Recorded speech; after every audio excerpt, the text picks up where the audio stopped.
and thanks for joining me. As you can see, I'm out for a ride today on my Norton Commando, and it is a glorious day, and what a joy to be out riding on a day like this. And so I thought I'd take this opportunity to talk about the benefits of riding motorcycles, why we ride and what we get from it.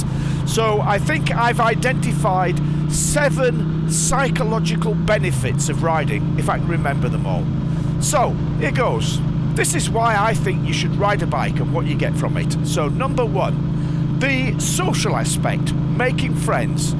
One aspect of motorcycling which is of undeniable importance to many is the social aspect. Many riders are in clubs or groups where that club becomes the main focus of their social life, and that goes beyond just riding and riding in groups, and anyone who's been in a motorcycle club or a group will understand this. So obviously many people join a club because they enjoy group riding, but it also means being with like-minded people and sharing the same interests. So that's the first point, the social aspect. Now the second one, a little bit more subtle. It's about risk-taking. And that's something which is very important in life. So it's undeniable that motorcycling, riding bikes, is risky.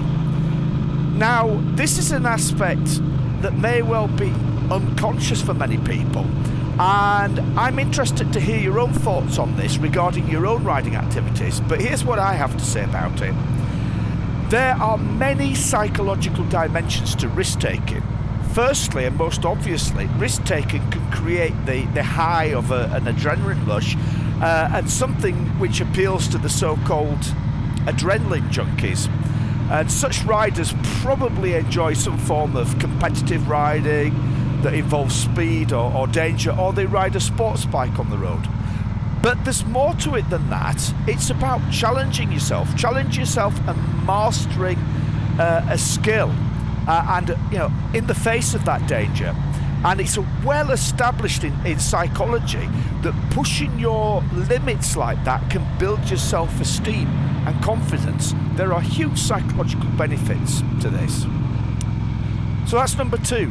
Number 3, which is linked with number 2, it's connected with that same idea of taking risks, and that's about developing your technical ability. So those people who enjoy risky riding usually mitigate that risk. Oh, it's let me through, that's very kind. Where was I? Lost my thought. Just let me negotiate this junction and I'll regather my thoughts.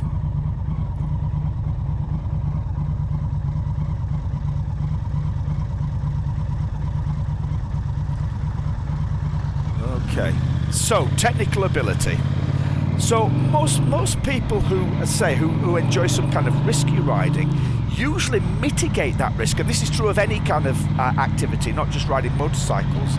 So most fast riders enjoy developing their skills at braking and cornering, either just by practicing or by undertaking some kind of formal training, such as attending racing schools or similar courses. So motorcycling offers the opportunity to stretch and develop yourself in a way that can be very rewarding. Of course, couple that with the danger aspect and the adrenaline aspect of that, then you get the sort of double benefit. So successfully testing your skills in challenging situations is, as I say, something which crosses many different activities and cultures. So for example, many societies have some kind of rite of passage, particularly for young males, which involves exactly this kind of challenge through which they can demonstrate their courage and skills. However, that doesn't mean that this kind of motivation is limited to male riders. I know many female riders who seem to enjoy that same level of risk-taking and challenging and pushing themselves and developing. By the way, if you are wondering where I am, I'm riding along the course of Hadrian's Wall, and I've just passed from Northumberland into Cumbria, and I'm heading toward Bird Oswald, which was one of the important forts along the Roman wall. And even after Roman times, it was a major centre of importance in the north of the UK. Oh, watch out him. It was during the so-called Dark Ages, important for, and a lot of archaeological evidence coming from it. Interesting place to visit.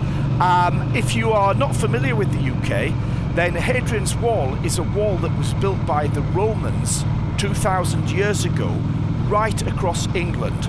So it was built from coast to coast, from Newcastle upon Tyne on the east coast, all the way across to Carlisle, and well, actually beyond Carlisle, on the Solway Firth on the west coast.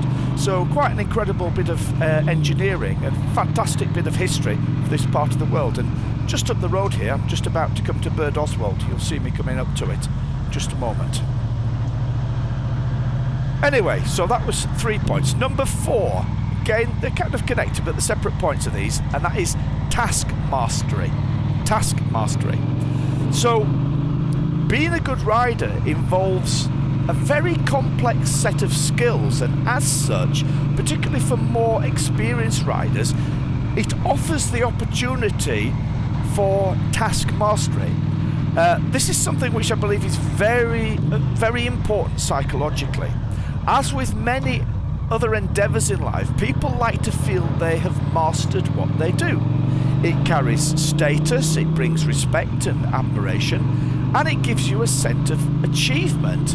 And I see this in action in many aspects of motorcycling, from the respect and admiration towards riders such as Graham Jarvis or Valentino Rossi for their huge skills, to the status and ranking within training organisations. So again, it's very, very important to us as humans, is this task mastery. So where are we then? Number 5, this is my 5th point then, that is therapy. And this one won't surprise you, because many riders cite motorcycling as their therapy. It gets them away from the worries and cares of everyday life and offers them a bit of freedom. This is a very important dimension of motorcycling, and I've often thought of motorcycling as a particular application of the idea of Zen, and I've tried to express this in previous videos that I've made. When you are out riding, it's just you and your machine, and you can become fully focused on your ride in the same way as a Zen master may become fully focused on his breath. We often refer to this as being in the zone, and it can be a wonderful and therapeutic experience. Riding your bike can be a very effective way of dealing with stress. Some psychological studies have shown that this type of activity helps you achieve a sense of emotional balance, which helps you deal with negative thoughts and everyday worries. So all these memes that you see on Facebook about my bike is my therapist, they do actually have sound psychological underpinning. Okay, so moving on, where are we? Number 6, I think? Number 6. So, the 6th benefit of riding a bike is about getting out in nature. Getting out and riding in nature. Unlike driving a car or travelling by bus or train, you really are out there when you ride a bike. You feel the wind and rain in your face, you catch the smells of the things that you pass, and you feel the heat and the cold.